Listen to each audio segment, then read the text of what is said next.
office. I talked with the sponsor. This is a friendly amendment. This amendment is in your packets. It is rather lengthy, so I prefer not to read it at length unless y'all absolutely require it, but this is just to clean up some of the language to go through and make it go a little tighter. It is friendly. Move adoption. Second. Okay, got a motion Question. by Representative Pringle, got a second by Representative Rigsby. And you have a comment or question about the amendment? Or? Yes, about the amendments, I think, and I can appreciate that, Representative, Simpson is not gonna sit here and go through all of the technical, Yes, ma'am. revisions. However, the substantive ones, I would like you to discuss with us, because this is the first time we've seen this. Okay. I guess that we would begin substantive would be beginning on page 4, at line 80, where it begins with section 17.439. Okay, hold on, page 4, I'm with you. What lines again? Beginning on line 80 Okay, through 127 of page 6 would be the substantive changes.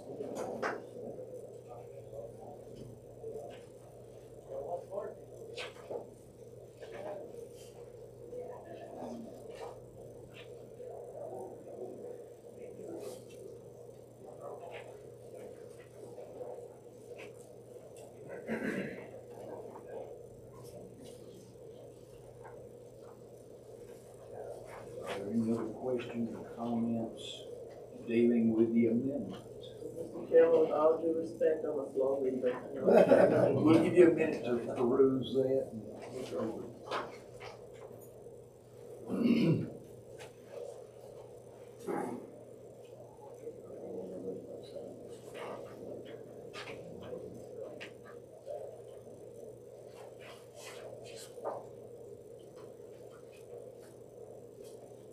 Ron, just for your information, when I got here, we weren't allowed to have a list of statewide registered voters.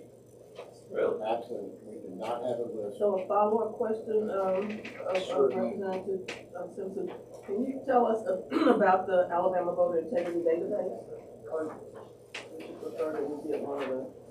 I mean, I can, but I think you probably get a much more in-depth response from the Secretary of State's office. Would you allow me to defer that question to the Secretary of State's office? I would. Absolutely. One of you gentlemen want to answer? Sure, yeah. I'll start out and then I'll call on my respected counsel for any other questions.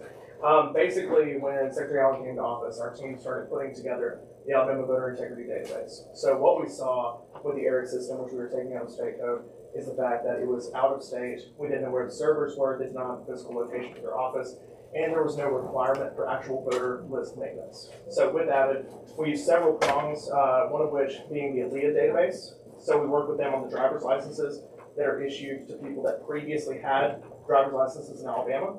So they get notified by over 40 states. So now they give us that information so we can send out a card to them. We also have MOUs with, like we said before, Tennessee, Louisiana, Arkansas, Florida, Mississippi, Georgia, Kentucky, and Texas. This is the first time that we've ever had agreements with every surrounding state and what we call the SEC states. So that's kind of where we start out because that's where most of our population goes in and out of. Next, we went into the National Change of Address file. So whenever somebody moves, they put in their stuff in the National Change of Address file. So we get notified and we're able to let them know, say, hey, are you still a citizen of Alabama? And then the last thing is a Social Security Death Index. So previously, we were only notified when somebody that's an Alabama citizen died in the state of Alabama. So now we get notified if, say, somebody is visiting Texas or, Montana and they pass away, we are now notified that they have passed away, so they need to be taken off the voter rolls. So, Thank you. no problem. All right. Are there any other questions? Yes. Representative Hassel. Well, this is for Jonathan. No, we're getting rid of the ERIC database, right? But in the ERIC database, then they do, because it, from other states, if, So the ERIC database currently has 21 members. Yeah, and it's declining every single year. So there was no requirement in the ERIC database for states to purge their rolls, and they kept all of the information in perpetuity. So there was no requirement for us to take people off of our voter rolls to let other states know that. And the other thing is they were taking in information of minors in the state of Alabama, so we were required to send them all of our citizens' information, whereas this is specific MOUs with other states, so we know when voter registrations change. And in the MOUs, we have to delete that data afterwards. So there's no keeping data in perpetuity. We are not data farming here like Eric is. It is something that is one in, one out. Are there any other questions? One Representative Pascal. Where's the server located? What'd you say? Where's the server located? Alabama. So they're Alabama government servers. So with the ERIC system, one of the main problems that we saw is not only did we not know where the servers keeping the information of our citizens' data was, they would not tell us. So we asked them several times. We also went to their office in Washington, D.C., and as it turns out, it was a skeleton office. They literally did a rent-a-office in order to receive mail. Actually, when we tried to submit the letter to ERIC, because you had to submit a letter that had to be signed off on by the administrators of ERIC, we tried to send the letter and it got kicked back to us because no physical person was present. So it was an ongoing problem at the beginning. Okay. Mr. Chairman, how much voter fraud have we found over the last decade or so? So this is, I'm gonna keep getting up and down, guys. It's totally fine. It's totally fine. So this is about voter file maintenance, which is the bedrock of election security in any state. So this is about actually making sure that our voter files are the most accurate in the country. Right, my question is, how much voter fraud have we found? I can't speak to that. You want me to answer some of this for you?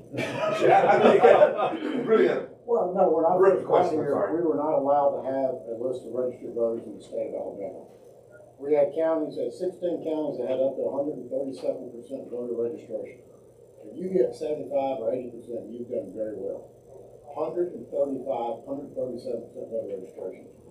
Anita Tatum got so disgusted with the state of Alabama when we hired her to do this, she quit. In 2000, that debacle in Florida, that's when the federal government came in and said, you have to maintain a statewide list of registered voters in your state. So we started doing this list to maintain it. So we catch people that have died, we clear the voters, and when people move. Because it's been a long time, but I've literally sat there in the voters precinct and said, you gonna vote for your sister? Oh yeah, she's still living in Chicago. And they let her vote for her sister who's living in Chicago. So, If there are no other questions, are we? Can I ask my question completed? Yes. Mr. Chairman, I haven't got an answer to my question. it's going down, but I don't know. I'm just asking, like, how much voter fraud have we found? I'm not trying to be rude, I swear to God I'm not. Nobody just answered that question. Well, It's just not What is, happening. I haven't, let me say it like this, even in, let's use Florida. Florida got rid of their area. They use the same system. It's costing Florida more money. It's a lot of problems when they even, what database are we gonna use? And that's my thing. It's gonna cost us more money to do this. I know it costs Florida more money, because I got some friends in Florida that's in government, and it's costing the state of Florida more money. If this passes, we're gonna be using the Alabama voter integrity database as our own. We don't pay anybody. Yeah, but it's still gonna, we gotta have staff. It's still gonna cost us some money to even just do this database piece. Go ahead. So I'll say on the staff piece, it is all done by the Secretary of State staff. So all of the This data. is, but this is an extra component, right? Even we have bills that we try to do in this committee, and the first thing they say is it's gonna put too much work on our staff. Now we're creating this database, it's gonna create more work on the staff of the Secretary of State. Well, and I can say too, so I think that's one of the misconceptions about the ERIC system, is the ERIC system actually did not perform any voter file maintenance in the state of Alabama. But so how did, my thing with I agree with the Eric piece, because if I moved to Georgia from Alabama, Eric was supposed to notify. It was their job to notify. I'm not saying they did their job the way they should have done it.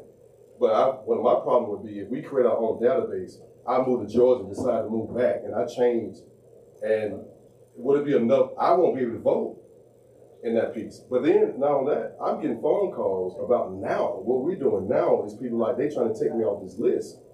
And I can't figure out why they want to take me off the list to go vote. Because we're using something totally different. And so, and even with the question with the voter fraud, like what has legally or anything media, legally, court, what have we found to say this ERIC system is actually causing problems, or we can't use this database? So I think the ERIC piece, respectfully, I think the ERIC piece is separate from the fraud piece. You're talking about the fraud. So if we want to Yeah, talk it is about, separate, yeah. if we want to talk about fraud, there have been cases just this year. We had somebody who had stolen a passport and had voted multiple times in Alabama elections, and we assisted the federal government. That person is now sentenced to prison. So we want to talk about. But that's my point. We caught him. He's Correct. in prison. I mean, so that means the system works. Even if we create our own database, I still believe people are going to try to do fraud, right? But we're going to catch them. We caught. That's my whole thing. The system works. Now we're going to create a piece that I feel like that will purge more voters because of the fact of we do have people that move. I got a guy I know who move every 3 years, and now he probably won't be able to vote because of the, if he missed something or he won't be on the list, he probably won't be able to vote, and he's a voter. Well, under the NVRA, so the way it works is we can send out a postcard. So if somebody got a postcard right now and they said, hey, we have been let know, the Board of Registrars has been let know that you may have moved. You can either sign off on the postcard, or the next time they come in to vote, then they can update their voter registration status. If they get put on a process to removal under the federal NVRA, then it takes 4 years total. So it's 4 years from the moment that starts to the end. If they do not vote within that 4 years, then they would be removed. If they do not update their voting registration status within that 4 years, then they would be removed. But all the NVRA side of it is sending out a postcard to let them know that there's been something sent into the system or something pinged in the system that they may have moved. So it's a process. It's under the federal process for 4 years. All right, so that database we use is going to be is that we already have that database. Like, for instance, I'm a voter, right? Correct. So I'm already in this database. That data came from the Postal Service, pretty much. That's what I know everybody should use the Postal Service data, right? So that is one piece of this. That is one piece. The national change of address file. Did that answer you? Yeah, I agree. Representative Andrews, this isn't a. Right, I just see that, I don't see them as different, as separate things, because don't we do all this work in order to prevent fraud? And that the point of it, that's all I'm saying. And I wasn't trying to be, evaluate, I didn't know the scale and scope of the problem. Yeah. That's all I'm saying. Bill's not voting for the bill. We have a motion and a second for the amendment. If everybody, all in favor say aye. Aye. All those opposed, nay. The ayes have it, and the amendment is added. You have a comment or question? Okay, we're on the bill now, so this is to the sponsor. So I've received some complaints from citizens who said that we were using a credit bureau report, Experian.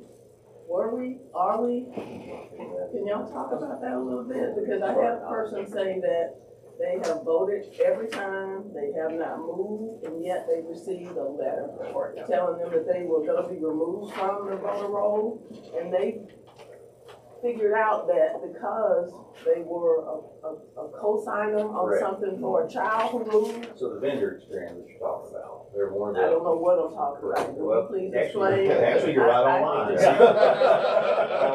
So this actually happens, is that correct? So obviously, data variables, that's how all this works, and you've been speaking to it as well, and I'll talk with you more about your issue, when we learn more about it. Yeah, thank you. Have to be with you on Appreciate it. One of the variables that vendor uses is credit information. So you're right. So I've actually answered some of these calls myself, so I've been dealing with these as well. So if someone refinances a loan where they get on their kid's mortgage or something like that, obviously the mortgage for a home, it might be a different address than from which the person who co-signed has his present address.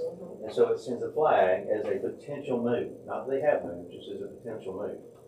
And so what the registrars do in each county when they get flagged of a potential move, once again, it's what Jonathan was saying, it's a process. It is not an instant action. There's nothing like that in the NVRA. So what happens is they give notice by sending a letter and saying, hey, we have this information that suggests you might have moved.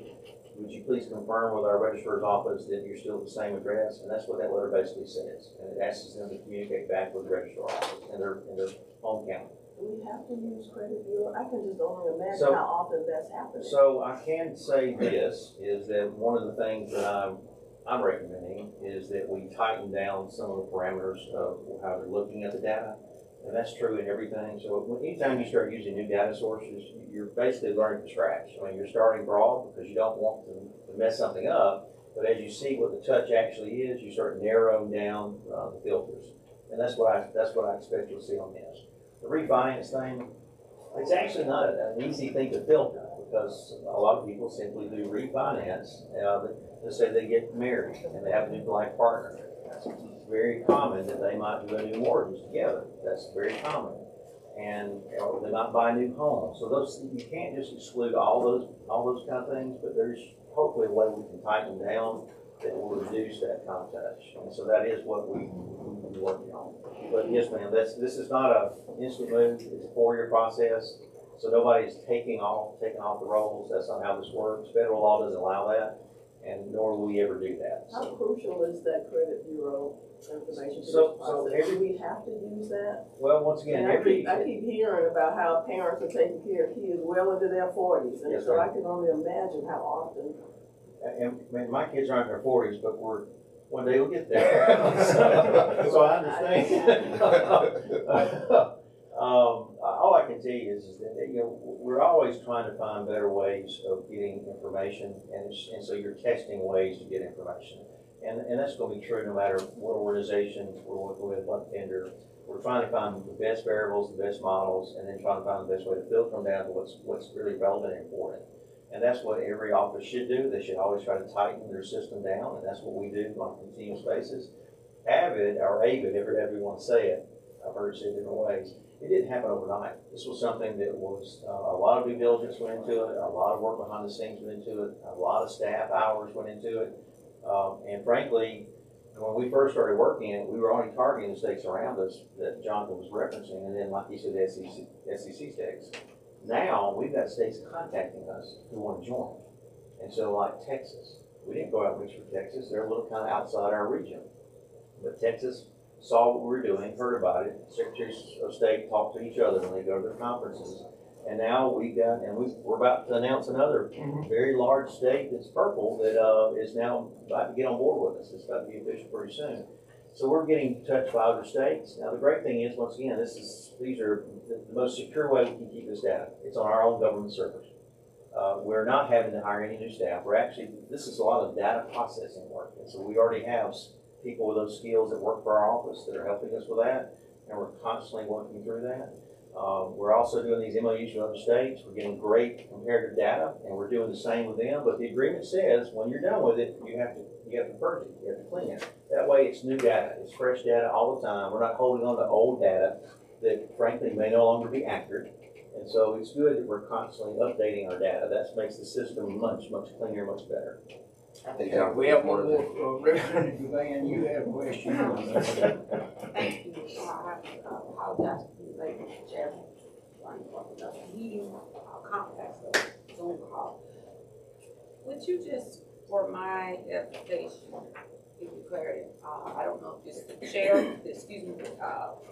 sponsor or former representative extraordinaire, Mike Jones. And I apologize, I didn't actually introduce myself earlier. So for some of the new members, my name's Mike Jones. I used to be sitting in your chairs, and bless your hearts, thankfully I'm no longer there. So if you just enlighten me, then I'll ask the question. I just want to make sure I'm on point. Because I know a lot of these issues, when we're sitting here, illegal women voters seem to be the authority on all things Constitution in the state of Alabama, and raise all of these issues. Not quite 80% of what comes is actual, but people use resource that they choose to resource.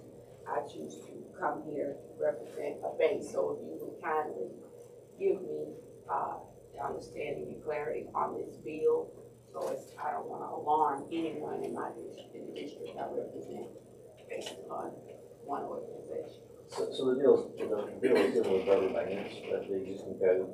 The existing code references ERIC, which is the system that was used 2 years ago. We are now formally removing ERIC out of it as the reference, and putting in and formally adding through the amendment in there AVID, Alabama Voter Integrity Database. And that's a system that we designed internally. We spent quite a bit of time designing it. Part of that system and voter maintenance database involves other states. So we've entered MOUs, memos of understanding with a number of states, and that seems to be growing. And we're not actually out there selling. And one thing to also say with Eric, we were paying $30,000 a year. With this system, it's internal. We're not charging other states. The value of it is MOUs. We're making these MOUs with the states. They know that their data is secure. It's being kept on a government server. They know where it's at. We have understandings as to the level of security that we keep our data, and that we keep their data. We also have understandings as to the security as to how we get rid of the data and how we update it. So because of that, the value to each state and each Secretary of State's office is it's a much more secure system. They feel much more comfortable with it. These MOUs are entered into, and we negotiate them because every state's laws are different. And so you can't just use just a footprint MOU. We pretty much have to negotiate with every state. So, Mike, Yes, ma'am. again, so the information, and I know we've had maybe not this particular law, but laws over the past few years that dealt with data, also with cyclical processes, things of that nature.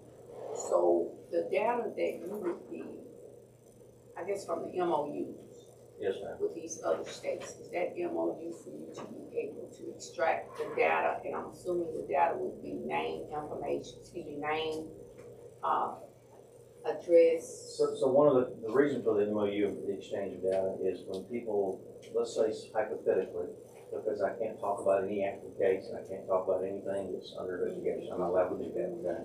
So hypothetically, if somebody in one election cycle votes in our state and then another state on the same election cycle, then that's a problem. It's actually a violation of both our law and that other state's law. And it can be, depending on the circumstances, a violation of federal law. So when you have states that enter these agreements where we compare that personal information data to see if it's the same person, that can start an investigation to determine if somebody's done that. We do find that people are registered in two states at the same time. That's can be a concern, not necessarily a concern, but it does warrant that we look into it to make sure it's not a concern. And so when someone is registered in two states at the same time, they clearly don't reside in two states at the same time. They must reside in one, not the other. But did we not pass legislation to deal with someone voting? I know about a year or so ago, 2 years ago, and you were still here, there was a great debate over the fact that individuals could possibly vote in other states, and if they had not changed their voter registration, vice versa. We went through a whole lot of filibustering over this. So that's why I'm just trying to bring myself. You're right. There were some penalty bills that passed, and it created the crimes that you're speaking of. This is not the same kind of bill. This is a voter maintenance bill. This is about just keeping up our data and having our data secure. This is not a penalty. There's no penalty associated with this bill. It's not about that. This is just to be able to make sure the data is accurate and that we're keeping good, secure data for people's personal information. So how are we keeping that data now? Well, Eric was the old way before we changed. Eric was, the servers were somewhere off-site. They're a third party. They're not a government entity. One of the problems we had is they refused to let us know where the servers were located, and the level of security Eric organization. Okay. And that's, as a member, I think you all should be concerned if our citizens' personal information is going to some server somewhere that we have no idea where it's at. But do we not have a contract with them?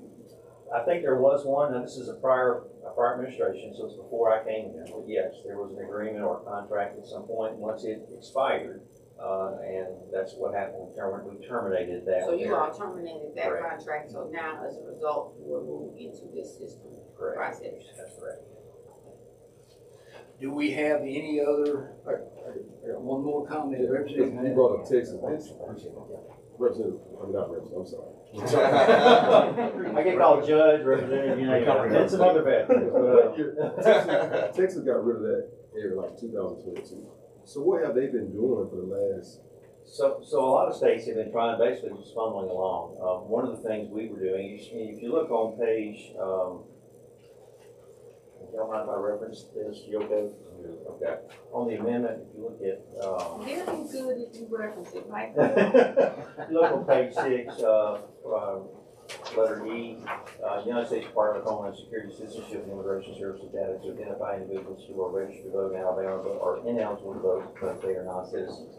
That's there, and right now, that data is very difficult, if not impossible to get, because when we were dealing with the previous administration, frankly, they refused to provide that data to not just our state, but virtually all states.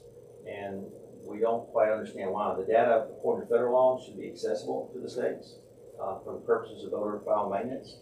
But we've been dealing with hurdles. We're expecting that hopefully that information will be more accessible. And that's one reason why that clause is there. Now, the point is this. There are a non-citizen obviously cannot vote in our elections. We have had that. So one of your questions was, have we had some forms of voter fraud? Voter fraud is a broad term. You cannot narrow it down, frankly, tight. There's all kinds of ways to commit voter fraud. One way was, in this case, has now been completed, so I can now speak to it. There was a Guatemala national that did steal an ID, and then not just stole an ID, stole an identity, but she didn't apply for a U.S. passport, and the U.S. government gave her a passport because of using the stolen identity. She then used that to go back and forth to Guatemala. And letting other people come into her country using that passport, and so they were doing that on occasion. She also voted in multiple election cycles, which we could verify through our information, our data. And so when we look at this data, sometimes data shows things. We actually flagged the federal government on that. And then they did their investigation and ended with, I think she pled guilty to 9 counts. If there are no other questions or comments, are we ready to take a vote? Okay, we got to move, Representative Shirey and Representative Grigsby seconds. Okay, all those in favor say aye. Aye.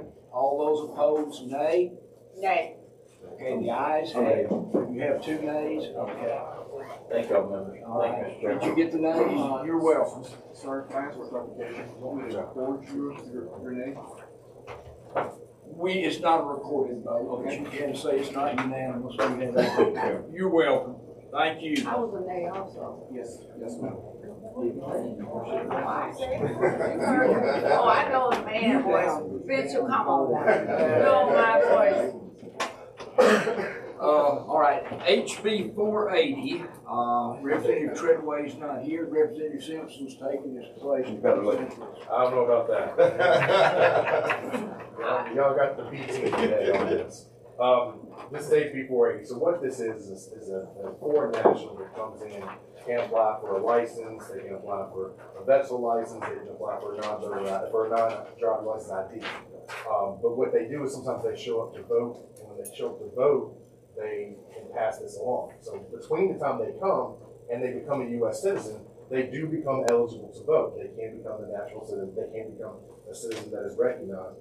But sometimes when they go up to vote after they become a citizen, they pass what's still the foreign national ID as the voter ID that they're used to identify themselves. Well, this causes all kind of chaos at the poll workers who hate seeing why somebody that's foreign national voting in our elections to come through this. So what this says is just you cannot use a foreign national ID for the purpose of identification and for identifying yourself to vote. There's all kind of plenty other things that they can use to identify themselves. This just says you can't use a foreign national ID. Now, there is a list of things that are proper identification, and that is not in the list. This is just to clarify. This is just to clarify, and that list is 17.930, the Alabama code. So that list of everything that you can use to go through all of that. Okay. It's just to make sure that foreign national ID is not. Representative Gavan. Listen, I am a data person. And I seem to always ask this question, I never get any substitute knowledge from Secretary of State about 15 years. I know today is not going to be any different, but my question to you is, do we have the empirical data of those aides that have been defined as foreign nationals that voted in the state of Alabama, with whatever ID that you're saying they would use, that they probably should not have used it. That to be illegal. So do we have any of that information or data for us, whoever can answer? Can I pass that to someone else? I'm not checking. Respectfully, I did not expect to speak this much today. So basically the reason for this bill is the fact that somebody, when they come in, and the example I always use is somebody, I live in Birmingham, somebody goes to work at UAB, but they are a foreign citizen. So when they get here, they need transportation, so they get a foreign national driver's license. So on the foreign national driver's license, it has a foreign national number on it. So that denotes, so anybody that sees that license, that number denotes that this person is not a naturalized United States citizen. So that person can become a United States citizen at any point, and once they do, that foreign national driver's license is still eligible for up to 5 years after they naturalize. So what has happened is, and we can tell you stories after stories of this happening this last election. So in this presidential election, we had basically a call-in number for anybody that's having problems at the polls. It happens every single election. And we got call after call from people both trying to use their foreign national license to vote, and the poll worker telling them this is not a valid Alabama driver's license. And they said, well, I became naturalized. They said, well, we don't have a list of that. So it caused confusion with the poll workers on that front. But then we got calls from poll workers and from probate judges. And to be honest, this was not on our radar before that started happening, and we saw the confusion that was taking place. So we don't have the actual data on it. The question was, do we have the data? And so the answer is, other than someone calling, that it's not the data. I mean. So I think your question, if I understood it correctly, and you correct me if I'm wrong on this, I think your question was the amount of foreign nationals voting in our elections. So that's not what I asked you is, do you have the data? You came here with a bill, and I said about over 15 years, I've always asked this. Do we have the number of individuals who have, whether they be the foreign nationals as we're speaking about? Because I've always asked, and I do this on any, doesn't matter Republican or Democrat, yes, ma'am. the data that shows the number that we put into a profile or some type of format of all of those calls for every child. Because see, when someone comes to me and I'm rapping and say that they got calls from all over the state, Yeah. they started getting calls from probate judges, and they got calls from U.S. nationals. So did someone say, put down or write down or capture anywhere that we received at least 150, 200, 300, 400, 500, 600 calls, this is a problem, versus someone putting down that Joe Blow, probate judge called, Sally Sue called, Becky called, Johnny called, and the foreign national. Because if I look at it that way, then that's probably maybe less than 5 or 10. If you all see it as an issue, it's an issue. I just always like to have the data when we begin to sound the alarm. Yes, ma'am. No, I completely understand what you're saying. So the biggest problem with this, is the federal government does not provide the state of Alabama The answer or should the just counties. be no. If you don't have it, we could have moved on. The answer is no, you don't have it. What I was going to say. If you don't have, it's either, this is a yes or no answer. Yes or no, you don't have it. I'm through with that portion. Thank you. Yes, ma'am. All right, you have a question, Representative Hassel. They're using this foreign national ID to vote. That's what you said. But a foreign national can't vote anyway, right? What can happen is, and I don't want Yeah, no, to, you're- but I'm just trying to help They this receive their process. citizenship. So what can happen is they get their foreign national identification card, but it lasts 5 years. In that 5 years time, they become a natural citizen, and they are Keep that eligible to ID. vote. They still keep that Okay. ID because it hasn't expired. So then they try to use it. But they've been through the naturalization process and become United States citizens and eligible to vote. Are there any other questions? Yes, Representative Clark. So the law has not changed. This is an attempt to clarify, but who's gonna see this? I mean, you're still gonna get those people calling. Well, this is an opportunity for the Secretary of State's office when they reach out to poll workers, when they reach out to probate judges, when they can, you know how they push their summary of like things to look out for and things you can't do? They can put and say, you cannot use a foreign national card to vote. So this is They have the authority to do that. they will after this bill passes that says They you can't already use. have the authority. Well, they don't. Why don't you? Because there's nothing in the law that specifically says you can't use that because that's a state issued ID. So there's some question if if this is a state issue ID according to 17930, does this apply? So this is eliminating that potential exception. In other words, it says driver's license, but it does not specifically stipulate you can't use a foreign national driver's license. What type of driver's license on that list? I bet it says Alabama driver's license. It simply is Alabama driver's license. That It would be that foreign national driver's license would be an Alabama issued state identification driver's license. And it's not on the list of acceptable. It says Alabama driver's It's license. not. It's just to clarify, so that way we can show the poll workers, and we don't want people calling and saying, oh my gosh, somebody who's foreign national trying to vote in our election, what can we do? This gives them the ability to say, no, we're not trying to do it. My point is just from a practical standpoint, people don't see the Alabama code. They don't. Here's 17, I'm sorry, I didn't look. Here's 17930, it says a valid Alabama driver's license for a non-driver's identification card. It's properly issued by the state or county department of agency. So that foreign ID would qualify under that because it is issued by the state. But they're being convoluted because they're not a citizen. Correct. We have one more question, and Mike, This is what I want to know. What you got? I will say, this is Treadaway's bill, and you said you call Treadaway 20 times a day. You can talk to Treadaway.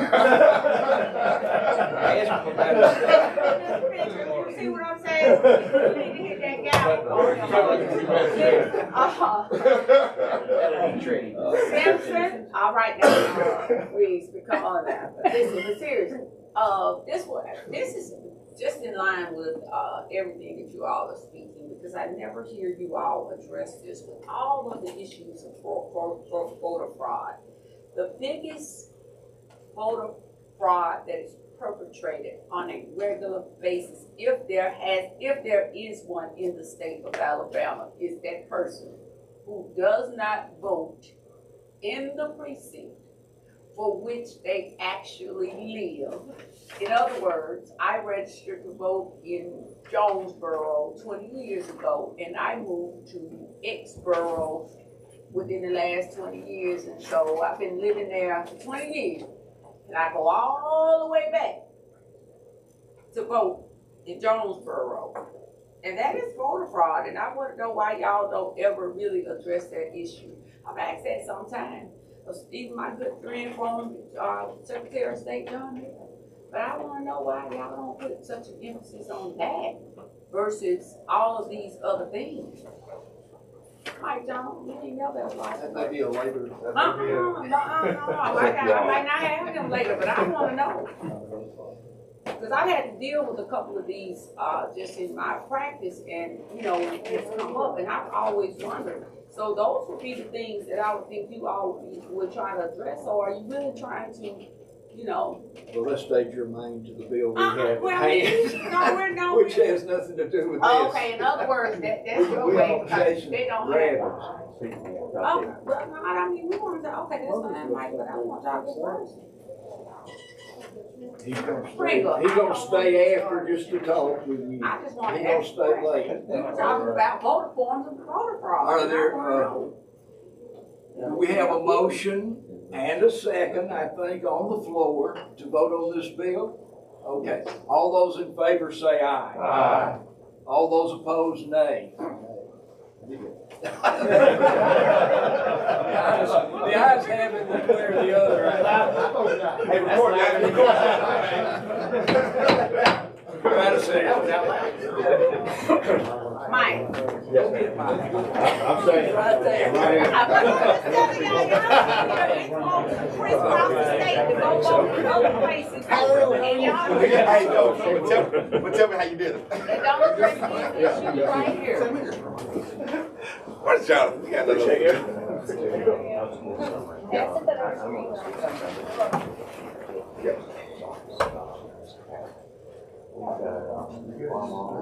I got you one.